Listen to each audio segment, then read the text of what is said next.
नमस्कार। चुनावी समर में आप लोगों का स्वागत है। कोरोना काल में उत्तर प्रदेश में पंचायत चुनाव को लेकर इलाहाबाद हाई कोर्ट ने सख्त रूप कायम किया है। जैसा कि हम जानते हैं कि कोरोना की सुनामी के बीच में कई राज्यों में विधानसभा चुनाव और यूपी में पंचायत चुनाव हो रहे हैं। इसकी वजह से चुनावी राज्यों में मौत का तांडव देखा गया।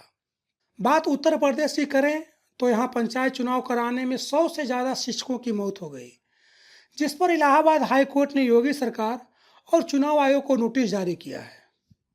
आपको बता दें कि इलाहाबाद हाई कोर्ट ने उत्तर प्रदेश पंचायत चुनाव में 135 शिक्षकों की मौत की खबर पर योगी सरकार से जवाब तलब किया है।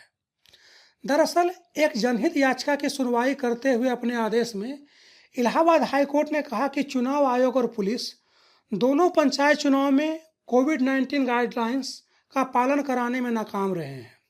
कोर्ट ने कहा कि चुनाव आयोग अदालत में हाजिर होकर इसका जवाब दे और अगर अगले मतदान में ऐसा फिर हुआ तो फिर जिम्मेदार अफसरों पर कार्रवाई होगी।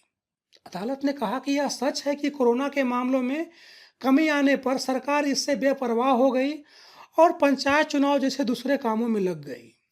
कोर्ट ने कहा कि अगर वक्त रहते इंतजाम किया होता तो सरकार कोरोना से बचने के लिए पूर्ण तैयार होती। कोर्ट ने योगी सरकार से कहा कि अगर आपने अपनी लापरवाही से लोगों को मरने दिया तो आपकी अगली पीढ़ी आपको माफ नहीं करेगी। अदालत ने कहा कि सरकार को या तो मेरी चलेगी वरना किसी की नहीं वाला रवैया छोड़ना होगा और दूसरों की राय को भी अहमियत देनी होगी। अदालत ने कहा कि राज्य में ऑक्सीजन, दवा और बेड सभी की किल्लत है। वहीं नकली इंजेक्शन बिकने की खबरें छप रही हैं और कई व्यापारी आपदा में नोट कमा रहे हैं, पर सरकार का ध्यान उसको पकड़ने पर नहीं है। कोर्ट ने कहा कि चुनावों की वजह से जिन शिक्षकों और लोगों की जान गई उसकी जिम्मेदारी कौन लेगा। इस तरह इलाहाबाद हाई कोर्ट ने योगी सरकार को कड़ी नसीहत देते हुए कहा है कि सरकार का काम जनता और विपक्ष का आवाज सुनना भी है। वहीं कोर्ट ने सत्ताधारी नेताओं को कोसते हुए नसीहत दी है कि आपने लापरवाही से लोगों को मरने दिया तो आपकी अगली पीढ़ी आपको माफ नहीं करेगी।